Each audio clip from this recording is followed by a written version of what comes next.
Hello everyone, कैसे हैं आप सब। आई होप आप सभी अच्छे होंगे। तो जैसा कि आप सभी जानते हैं, हमने इस यूट्यूब चैनल पर एमएससी मैथमेटिक्स सेकंड सेमेस्टर जो एनईपी के अंडर में कोर्स चल रहा है वो हमने स्टार्ट किया है, जिसकी हम बुक लेकर चल रहे हैं लीनियर अलजेब्रा। तो इसमें हम यूनिट 3 की एक इंपॉर्टेंट थ्योरम है प्राइमरी डिकम्पोजिशन थ्योरम, उसे आज करने वाले हैं। उसका स्टेटमेंट एंड प्रूफ दोनों करेंगे। तो स्टूडेंट्स ये जो थ्योरम है ये बहुत ज़्यादा टिपिकल एंड मतलब बहुत ज़्यादा कंफ्यूज करने वाली प्रॉब्लम है, बट ये अपने आप में एक इंपॉर्टेंट क्वेश्चन है, ठीक है। क्योंकि अगर ये क्वेश्चन आ जाता है ना तो आपसे लॉन्ग क्वेश्चन आंसर नहीं पूछा जाएगा, दैट इज 15 मार्क्स का। तो आप देख लीजिएगा समझ में आ जाए या नहीं भी आए तो आप प्रिपेयर तो कर ही लेना, ठीक है। आपको मैंने बहुत अच्छे प्रॉपर तरीके से लिखी हुई बताई है, कहीं पर भी आपको बिल्कुल प्रॉपर लिखी हुई नहीं मिलेगी, ठीक है।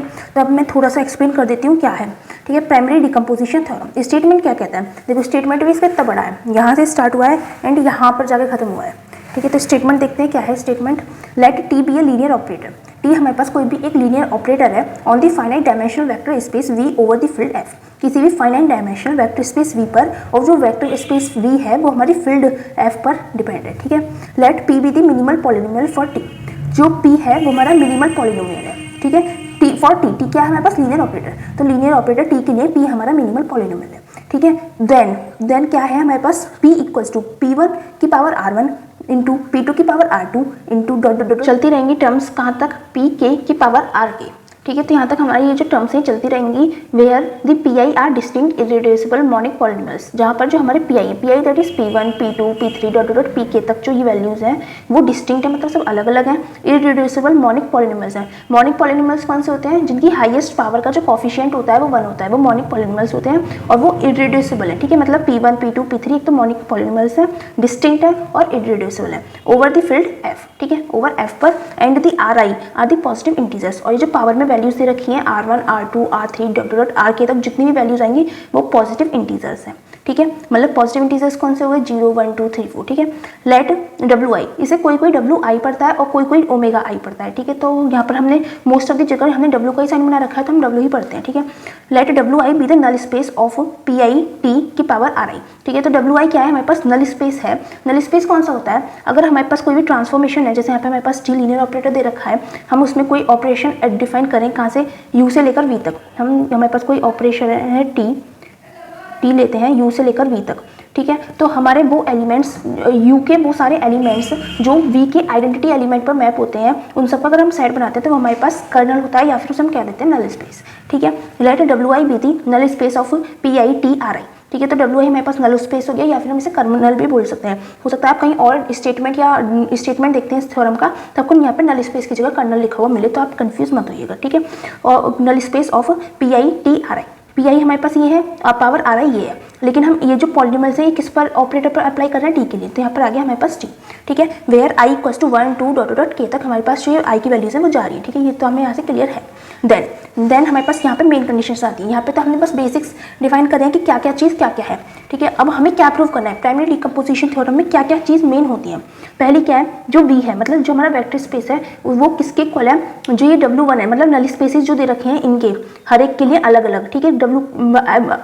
आई इक्वल्स टू 1 के लिए ये नल स्पेस अलग आएगा, आई इक्वल्स टू 2 के लिए नल स्पेस अलग आएगा। इस तरह से इन सब के जो नल स्पेसेस हैं W1 W2 WK, इन सब के अगर हम डायरेक्ट सम करते हैं तो वो वी के इक्वल आए, ठीक है। फर्स्ट कंडीशन ये है। दूसरी क्या है, each W I is invariant under T, तो हर एक जो डब्ल्यू आई है दैट इज नल स्पेस या फिर कर्नल ऑफ दिस वो इनवेरिएंट होना चाहिए अंडर टी, ठीक है। टी के अंदर में हमारा इन्वेरिएंट होना चाहिए।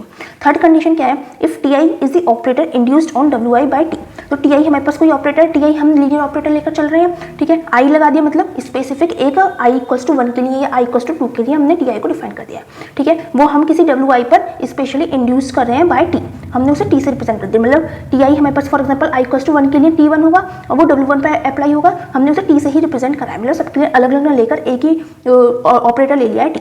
Then the minimal polynomial for T I is, तो हमारे पास जो मिनिमल पॉलिनोमियल आएगा टी आई के लिए वो क्या आएगा, पी आई की पावर आर आई, ठीक है। ये हमारे पास मिनिमल पॉलिनोमियल होगा। आपको मिनिमल पॉलिनोमियल की डेफिनेशन हमने पहले लेक्चर्स में बता रखी है, तो हम वहाँ से देख कर सकते हैं। बाकी इसमें कुछ नहीं है। मिनिमल पॉलिनोमियल क्या होता है, जो मॉनिक पॉलिनोमियल्स होते हैं उन्हें उनके साथ कुछ ऐसा मल्टीप्लाई करें कि वो डायगोनल मैट्रिक्स फॉर्म कर लें, तो वो हमारा मिनिमल पॉलिनोमियल होता है, ठीक है। अब हम प्रूफ लेके चलेंगे। प्रूफ लेने के लिए क्या करेंगे, देखो यहाँ पर हम प्रूफ बहुत सारे तरीके के मिल जाएंगे आपको अलग अलग वीडियोस में।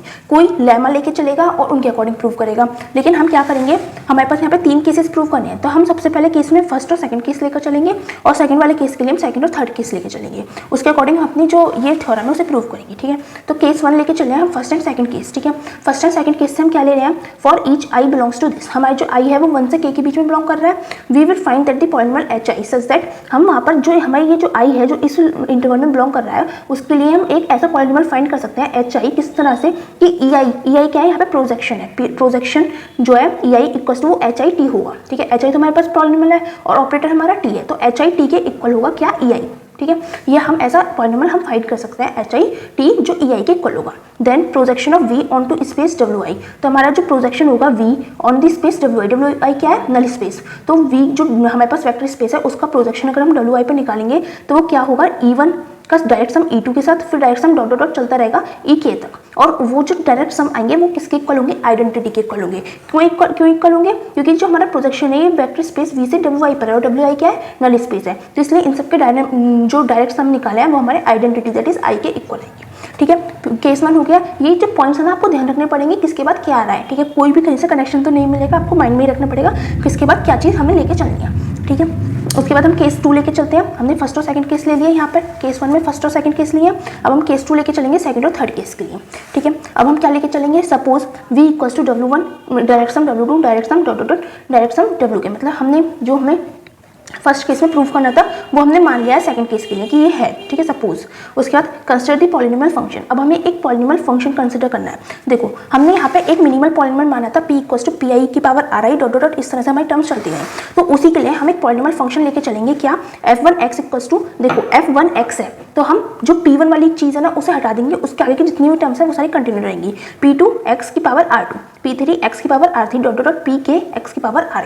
ठीक है, फिर f2 हमने सब जितने भी हमारे पास टर्म्स है ना k तक उन सब के लिए हम निकालेंगे, तो हमने f1 के लिए p1 हटा दिया, p1 की पावर r1 वाला, f2 के लिए हम p2 की पावर r2 वाला हटा देंगे, तो p1x r1 रहेगा, फिर p3x r3 आ जाएगा। इस तरह से हमारे पास टर्म्स चलती रहेंगी और ये सारी प्रोडक्ट्स में है। ठीक है, हमने ये सारे पॉलिनोमियल कंसिडर करे हैं। उसके बाद हमारे पास जो हम इंटरमीडिएट देख लेते हैं f(i(x) क्या आएगा, हम f k भी लिख सकते हैं बट हम f(i(x) निकाल लेते हैं, जिससे हम सारी जो जितने भी हमारे पास पॉलिनोमियल्स बनेंगे उसे हम इस फॉर्म में रिप्रेजेंट कर सकते हैं। देखो आपने यहाँ पे दो साइंस पढ़े होंगे, एक तो साइन आपने पढ़ा होगा समीशन का। समीशन का मतलब क्या होता है, इसका मतलब होता है हम ऐड करते जा रहे हैं। एक होता है ये प्रोडक्ट का, पाई को रिप्रेजेंट कर देते हैं प्रोडक्ट के लिए। ठीक है, तो यहाँ पे हम क्या कर रहे हैं, यहाँ पे सारे पॉलिनोमियल्स का प्रोडक्ट ही तो चल रहा है, जितने भी यहाँ पे मॉनिक पॉलिनोमियल्स हैं इनका प्रोडक्ट चल रहा है, तो हम प्रोडक्ट के लिए ये साइन यूज करते हैं। ठीक है, सम नहीं करना जो आप समीशन लगा दें, बहुत से जो स्टूडेंट्स होते हैं ना वो यहाँ इसे भी समीशन पढ़ते हैं, ये समीशन नहीं होता है। ठीक है, तो f(i(x) इक्वल्स टू हम प्रोडक्ट करेंगे pj x की पावर rj का, जहाँ पर i is not equals to j। i is not equals to j क्यों, अगर i और j आपस में इक्वल हो जाएंगे तो यहाँ पे हमारी वैल्यू, फॉर एग्जांपल हम 1 के लिए ले लें, अगर 1 और 1 आपस में इक्वल हो जाएंगे, i 1 लेंगे, j भी हमारे पास अगर 1 हो जाएगा तो वो हमारे पास पॉलिनोमियल में नहीं आएगा। यहाँ पे हमने नहीं लिया है, हमने i is not equals to j लेकर चले हैं, pj x की पावर rj हमने लिया है।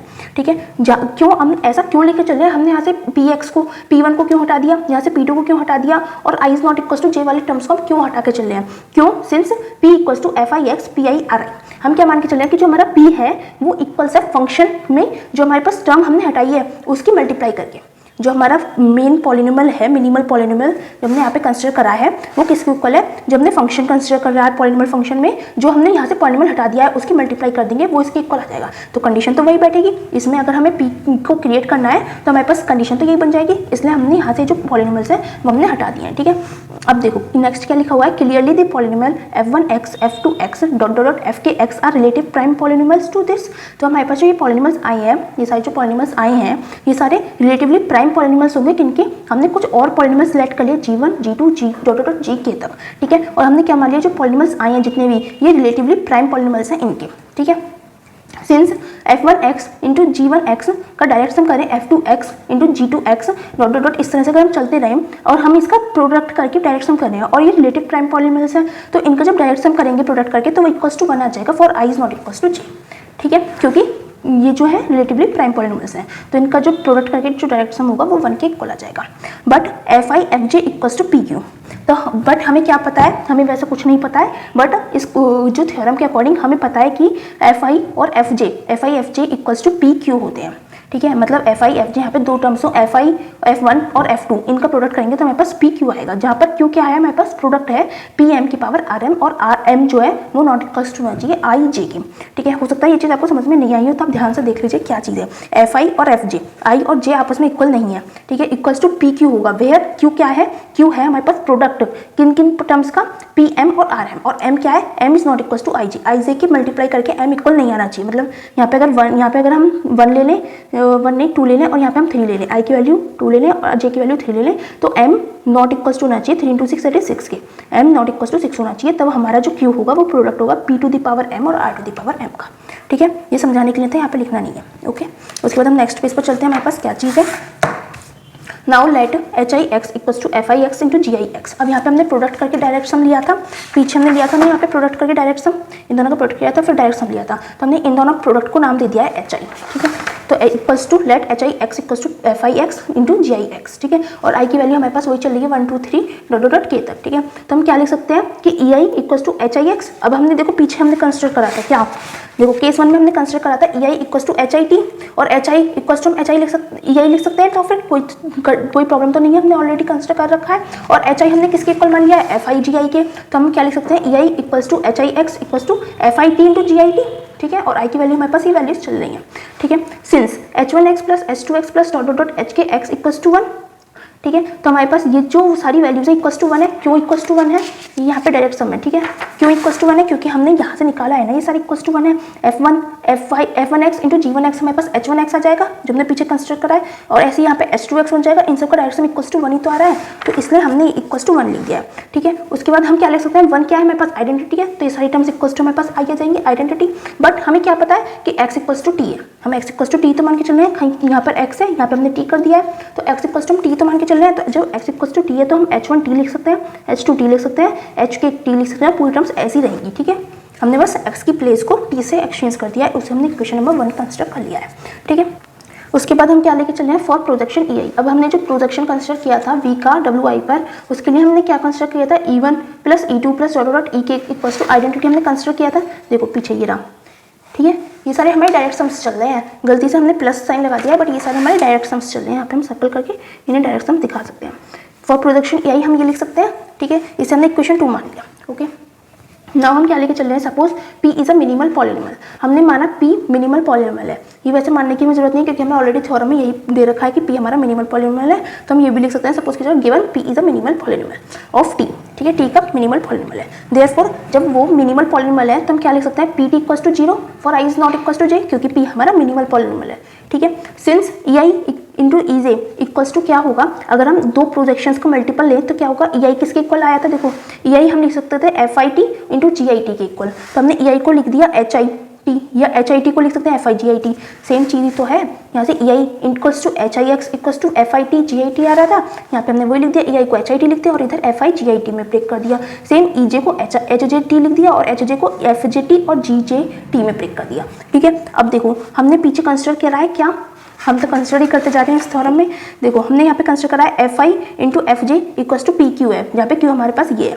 ठीक है, तो हम यहाँ पे क्या लिख सकते हैं कि FI और FJ को हम PT इंटू QT लिख सकते हैं, PQ लिख दें, यहाँ पे तो सिंपल PQ लिखा हुआ है, लेकिन हम इसके ब्रैकेट में अपनी वो भी तो लिख सकते हैं X वगैरह, क्योंकि तो पॉलिनोमियल्स है, पॉलिनोमियल्स को चाहे हम P से रिप्रेजेंट कर दें या फिर PX से रिप्रेजेंट कर दें, मतलब तो हमारे पास सेम ही है, दोनों सेम ही तो चीज़ है। तो हमने यहाँ पे क्या करा है, FI और FJ को हमने PQ से रिप्रेजेंट कर दिया है, ब्रैकेट में बस T लगा दें, क्योंकि यहाँ पे भी हमारे T चल रहे हैं।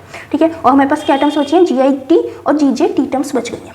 सिंस अब हमने ऐसा क्यों लिखा है, क्योंकि हमने पीछे ऑलरेडी मान लिया है कि EI ये EI नहीं है, ये F है, FI FJ equals to PQ है एंड PT इक्वल्स टू 0 है।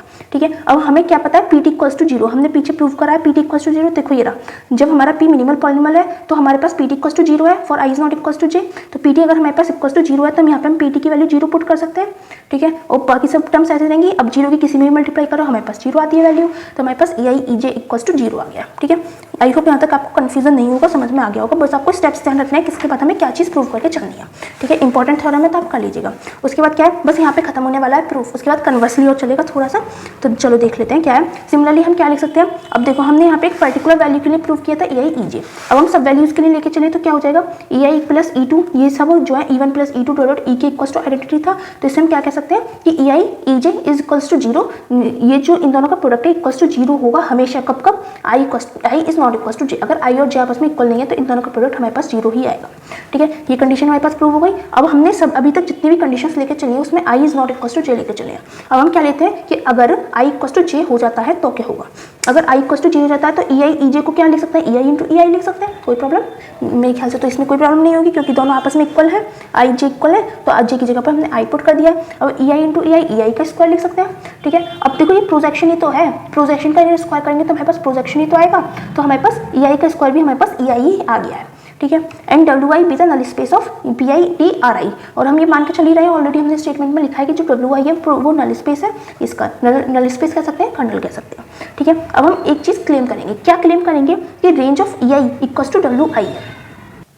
मतलब इसका मतलब क्या है कि हमने जो प्रोजेक्शन है उसकी रेंज हमने नल स्पेस के इक्वल मान ली है। ठीक है, हमारा जो प्रोजेक्शन है अगर उसकी हम रेंज नल स्पेस के इक्वल मान लेते हैं, जहाँ पे हमारा जो V है वो बिलोंग कर रहा है रेंज ऑफ EI को। ठीक है, रेंज ऑफ EI हमारे पास WI है और V हमारे रेंज ऑफ EI को बिलोंग कर रहा है, तो हम क्या लिख सकते हैं, then V equals to EI U। ठीक है, U हमने कुछ भी ऐसा एलिमेंट मान लिया है जो हमारे WI के अंदर एग्जिस्ट कर रहा है। ठीक है, या फिर वेक्टर स्पेस के अंदर एग्जिस्ट कर रहा है। ठीक है, तो हमारे पास जब V रेंज ऑफ EI को बिलोंग कर रहा है तो EI V किसके इक्वल हो जाएगा, EI U। ठीक है, फॉर सम I अगर हम इसकी पूरी रेंज निकालेंगे तो उसमें किसी एलिमेंट के लिए इक्वल हो जाएगा, तो हमने V equals to EI U लिख दिया, और U हमारा V में बिलोंग कर रहा है, V नहीं है, ये कैपिटल V है वेक्टर स्पेस में। ठीक है, तो हमारे पास ये टर्म आ गई है, हमारे पास V equals to EI U आ गया है। Since EI V equals to, हम EI V को क्या लिख सकते हैं, EI स्क्वायर U। ये U तो हमारा वेक्टर स्पेस में बिलोंग कर रहा है और V हमारा रेंज EI में बिलोंग कर रहा है, तो EI को हम EI का स्क्वायर लिख सकते हैं। यहाँ पे हमने दिखा था कि EI का स्क्वायर EI के को लिख दिया, तो EI को EI का स्क्वायर लिख सकते हैं। ठीक है, और V की जगह पर हम U लिख सकते हैं, यहाँ पे भी तो ये लिखा है, या फिर हम ऐसे कंसिडर करना चाहें तो ऐसे कंसिडर कर सकते हैं। EI तो हमारे पास ऐसे ही रहेगा और V की जगह पे हम EI U लिख सकते हैं, EI U, EI into EI का स्क्वायर बन गया और अंदर U रह गया। ठीक है, अब स्क्वायर हटाते हैं तो हमारे पास सिंगल टर्म आती है EI U।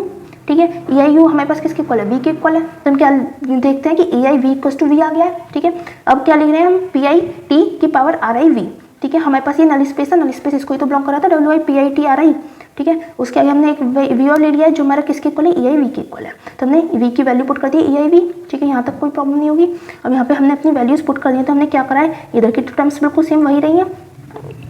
अब देखो PI T RI को हमने किस तरह से ब्रेक कर लिया है, PT dot GI T into V। ठीक है, अब हमने ऐसा क्यों ब्रेक करा है, ऐसा हमने इसलिए ब्रेक करा है क्योंकि PI T की पावर RI, हम ये मान के चल रहे हैं PI की पावर RI है, अगर हम इसे P की पावर T में ब्रेक कर दें, मतलब RI के पास जो टर्म आ रही है उसे हमने एक अलग पॉलिनोमियल मान लिया और जो अंदर टर्म बची उसे हमने GI T मान लिया, हमने यहाँ से पावर हटा दी, इस तरह से हमने ब्रेक करा है। ठीक है, उसके बाद हमने EI V हमारे पास किसके इक्वल आ रहा था, देखो यहाँ पे EI V equals to V आ रहा था, तो इसकी जगह पर हमने V पुट कर दिया। अब हमने यहाँ पे ऐसे ब्रेक करा ही क्यों, हमारे पास क्वेश्चन ये आएगा क्यों करा, क्योंकि हमें पता है कि PT इक्वल्स टू 0 होता है। देखो हमने यहाँ पे प्रूव करा है कि हमारे पास P मिनिमल पॉलीमर है, तो हम PT इक्वल्स टू 0 लिख सकते हैं, तो हमारे पास यहाँ पे PT इक्वल्स टू 0 आ गया, तो PI T RI V equals to 0 into this, तो ये पूरी की पूरी टर्म हमारे पास इक्वल्स टू 0 हो जाएगी। दस V बिलोंग्स टू WI, तो हम इसे क्या कह सकते हैं, जो हमारा V है वो WI में बिलोंग कर रहा है, क्यों बिलोंग कर रहा है, क्योंकि इक्वल्स टू 0 आ गया और 0 हमारा नल स्पेस में बिलोंग करता है, तो V भी हमारा नल स्पेस में बिलोंग कर गया। And range of EI is a subset of WI, और जो हमारी EI की रेंज है, दैट इज EI की रेंज हमारे पास ये है, वो WI का सबसेट हो जाती है। Range of EI is a subset of WI। यहाँ पे हमने इक्वल मान के चले थे, बट हमने क्लेम किया था, बट एंड में क्या निकला कि range of EI is a subset of WI। ठीक है, इस तरह से हमारा जो मेन प्रूफ है वो तो कंप्लीट होता है। उसके बाद हमारे इस थ्योरम के बाद हमारे पास एक और चीज़ आती है, क्या चीज़, कि इसका कन्वर्स प्रूव करना। कभी भी कोई भी थ्योरम करते हैं तो हम उसका अगर आगे और पीछे मतलब कन्वर्सली भी लेकर चलते हैं तो हमारी जो थ्योरम होती है वो कंप्लीटली प्रूफ मानी जाती है। ठीक है, तो हम कन्वर्सली लेकर चलते हैं, क्या करना है, जो भी हमने पीछे प्रूफ करा है ना उसको जस्ट रिवर्स करते हुए चलना है, बस हो जाएगा। ठीक है, ज़्यादा भी रिवर्स नहीं करना क्योंकि कन्वर्स थोड़ा छोटा है। ओके, हमने लेट करा है यहाँ पे V बिलोंग्स टू WJ, हमारा जो V है वो बिलोंग कर रहा है नल स्पेस WJ को। ठीक है, तो हम क्या लिख सकते हैं, देखो जो हमारे पास V था वो क्या था, ये था V, हमने ये तो फाइंड करा था PI T RI और इंटू V हो गया इक्वल्स टू 0 हो गया। हमने ऐसा क्यों करा है, देखो यहाँ पे हमने लिखा है क्या कि V equals to EI U। ठीक है, या फिर EI V equals to V, और EI की वैल्यू हमने पीछे निकाली है क्या, PI की पावर RI, PI की पावर RI, देखो पीछे है कहीं, अभी मैं देख कर बताती हूँ, एक minute, just a second.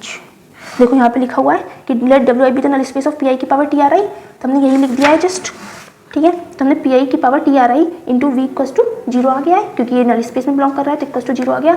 Since P I की power R I divides F I X into G I X, जो हमारी पी आई की पावर आर आई है वो डिवाइड करिए एफ आई एक्स को भी और जी आई एक्स को भी। हमने पीछे दिखाया था वो डिवाइड कर रही थी, क्योंकि इक्वल्स टू में वो आ गई थी term. For all I is not equals to J, जब भी हमारा I not equals to J था, तो हम क्या लिख सकते हैं कि F I X into G I X equals to S P I की पावर आर आई।